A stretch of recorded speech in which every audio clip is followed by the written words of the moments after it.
Do you love your wife? Yes. Prove it.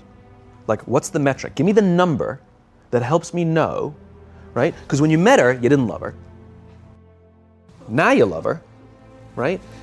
Tell me the day the love happened. It's an impossible question. But it's not that it doesn't exist, it's that it's much easier to prove over time, right? Leadership is the same thing. It's about transition. So if you were to go to the gym, it's like exercise, right? If you go to the gym and you work out and you come back and you look in the mirror, you will see nothing. And if you go to the gym the next day and you come back and you look in the mirror, you will see nothing, right? So clearly there's no results, can't be measured, it must not be effective. So we quit, right? Or if you fundamentally believe that this is the right course of action and you stick with it, like in a relationship, I bought her flowers and I wished her happy birthday, and she doesn't love me. Clearly I'll give up. That's not what happens. If you believe there's something there, you commit yourself to an act of service. You commit yourself to the regime, the exercise. You can screw it up. You can eat chocolate cake one day, you can skip a day or two. You know, it allows for that. But if you stick with it consistently, I'm not exactly sure what day, but I know you'll start getting into shape. I know it. And the same with the relationship. It's not about the events. It's not about intensity. It's about consistency, right? You go to the dentist twice a year, your teeth will fall out. You have to brush your teeth every day for 2 minutes. What does brushing your teeth twice a day for 2 minutes do? Nothing. Unless you do it every day, twice a day for 2 minutes, right? It's the consistency. Going to the gym for 9 hours does not get you into shape. Working out every day for 20 minutes gets you into shape. So the problem is we treat leadership with intensity.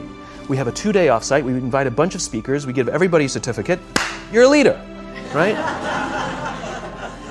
Those things are like going to the dentist. They're very important, they're good for reminding us or getting us back on track, learning new lessons, but it's the daily practice of all the monotonous, little, boring things like brushing your teeth that matter the most. She didn't fall in love with you because you remembered her birthday and bought her flowers on Valentine's Day. She fell in love with you because when you woke up in the morning, you said good morning to her before you checked your phone. She fell in love with you because when you went to the fridge to get yourself a drink, you got her one without even asking. She fell in love with you because when you had an amazing day at work and she came home and she had a terrible day at work, you didn't say, yeah, but let me tell you about my day. Right. You sat and listened to her awful day and you didn't say a thing about your amazing day. This is why she fell in love with you. I can't tell you exactly what day, and it was no particular thing you did. It was the accumulation of all of those little things that she woke up one day and as if she pressed a button, she goes, I love him, right? Leadership is exactly the same. There's no event. There's no thing I can tell you you have to do that your people will trust you. It just doesn't work that way. It's an accumulation of lots and lots of little things that anyone by themselves is innocuous and useless. Literally, pointless by themselves. People will look at little things that are good leadership practices and say, that won't work, and you're absolutely right. But if you do it consistently, and you do it in combination with lots of other little things, like saying good morning to someone, that looking them in the eye. My friend George, who's a 3-star general in the Marine Corps, he says his test for leadership, and I love this, he goes, his test for a good leader is if you ask somebody how their day is going, you actually care about the answer. The number of times we're walking to a meeting, we're rushing, we go, how are you? Not good, I gotta get to you later, I'm late for a meeting. Right. If you ask the question, you were standing there and you were listening to the answer. It's those little innocuous things that you do over and over and over and over that people will say, I love my job. Not I like my job. I like my job means, yeah, the challenge is great, they pay me well, I like the people. I love my job means, I don't want to work anywhere else. I don't care how much somebody else is willing to pay me. I'm devoted to the people here, and I care desperately about the people here as if they were my family. In business, we have colleagues and coworkers. In the military, they have brothers and sisters. That's how they think of each other. If you really have a strong corporate culture, the people will think of each other like brothers and sisters. It's like a family, right? No, brothers and sisters. Deep love. Fight, but the love doesn't go away. Bicker, the love doesn't go away. And I'll fight with my sister, but if you threaten my sister, you're gonna have to deal with me, right? We'll fight internally, we'll bicker with each other, but nobody's gonna hurt each other, and if anything from the outside shows up, you're looking at a unified front. Brothers and sisters. Now, how do you create brothers and sisters out of strangers? Common beliefs, common values, parents, in other words, executives who care about their children's success, who care to raise their children, teach them skills, discipline them when necessary, help them build their self-confidence so that they can go on and achieve something more than you could have ever imagined achieving for yourself. That's leadership, an absolute love and devotion for the people who've committed their lives to this enterprise. It's a human thing. So just as you know how your body feels after a good workout, and you know how your body feels after a big greasy meal, you know that one is good for you and one is not, despite what it may taste like. And that's the problem with short-term gains, right? They feel really good in the short term. We're highly, highly, highly trained social animals. We're highly adapted social animals. We can feel social awkwardness, and we can feel when things are going well. You can sense it. You say you have this sense of laughter, around the office. Like, we don't walk around with blinders. We're like I said, we're made to do this. That's why we can assess if somebody's trustworthy or not. That's why we keep our walls and we're like, yeah, his results are great, but I wouldn't trust him. As opposed to letting down your belly, like, I trust her for anything. I trust her with my kids, my money, anything.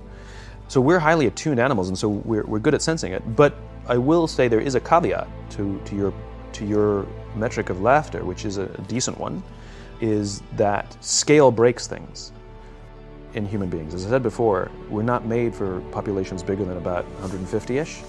It's called Dunbar's number. Robin Dunbar, a professor from Cambridge University, theorized that we cannot maintain more than about 150 close relationships. And the way he defined a close relationship is, if you're at a bar with a bunch of friends and somebody comes in, would you ask that person to join you or not? And it's about 150 that we would ask them to come join us. And if you think about the reason, that actually makes perfect sense, which is there's two limiting factors. One is time. If you only gave 2 minutes to every person you know, you'd make no close friends. And the other one is memory. You just can't remember everybody. And so this is where leadership becomes very, very interesting, because if you have a company that has a lot of people, 5, 6, 7, 800 people, 1,000, 2,000, 5,000 people, clearly you can't know everyone. And clearly as a CEO, like, I care about every single one of my people. You don't even know. Some of the people you work for who work for you are bastards. You don't care about them, right? So it's a nonsense statement. But what you can say is, I desperately care about the people whose names I know and whose faces I recognize. And I care desperately about my leadership, and I instill in them every day that I will give them the tools and I will take care of them with one purpose and one purpose only, that they will take care of the people in their charge. And I want those people to take care of the people and instill in them that they take care of the people in their charge. And then by the time you get down to the masses, where the actual 1,000 exist, because of the seniors it's like 20, where the real 1,000 exist, they feel about 150 of them can look to one of their direct leaders, to one of their direct managers, and say, that person cares about me. That's our boss, that's my leader. Not the leader, it's the CEO. That's my manager, my boss, my leader. The one thing I am comfortable saying that all effective leaders must have is courage. Because it is hard. It is hard to stand up against outside pressure. It is hard to stand up to an external constituency who's pushing you to do something for their short-term gain, to do the right thing for your people. It is hard. It is thankless. It is lonely. Sometimes you get fired. Sometimes you get in trouble. Sometimes you'll lose your job and the next guy will get all the credit. It's all true. And the courage to do the right thing in the face of overwhelming pressure, only the best leaders have that courage. Only the best leaders. And here's the folly.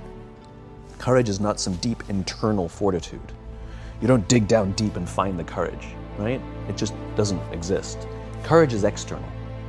Our courage comes from the support we feel from others. In other words, when you feel that someone has your back, when you know that the day that you admit you can't do it, someone will be there and say, I got you. You can do this. That's what gives you the courage to do the difficult thing. It's not going off to an ashram by yourself somewhere for 4 weeks and coming back and finding the courage. It's not what happens. It's the relationships that we foster. It's the people around us who love us and care about us and believe in us. And when we have those relationships, we will find the courage to do the right thing. And when you act with courage, that in turn will inspire those in your organization to also act with courage. In other words, it's still an external thing. That's what inspiration is, right? I'm inspired to follow your example. But those relationships that we foster over the course of a lifetime will not only make us into the leaders we need to be and hope we can be, but they'll often save your life. They'll save you from depression, they'll save you from giving up, they'll save you from any matter of negative feelings about your own capabilities, your own future. When someone just says,